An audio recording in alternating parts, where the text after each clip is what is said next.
Confusion over JUTC bus lane. One minister says it will be discontinued, another says it will remain. Good evening and thanks for joining us for Primetime News and a special welcome to our viewers on onespotmedia.com. I'm Janella Precious. And I'm Doreen Samuels. Also this evening, government considers referendum vote on CCJ. Burnt remains of 18-year-old girl found in Clarendon. No more Jeep. Government announces new job employment program. In the business day, technology minister pushes for more app development. There's also sports commentary and weather in this newscast. But before the break, the feedback question.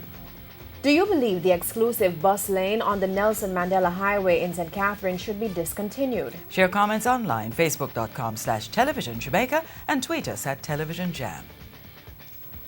Stay with us. Primetime News returns after this break.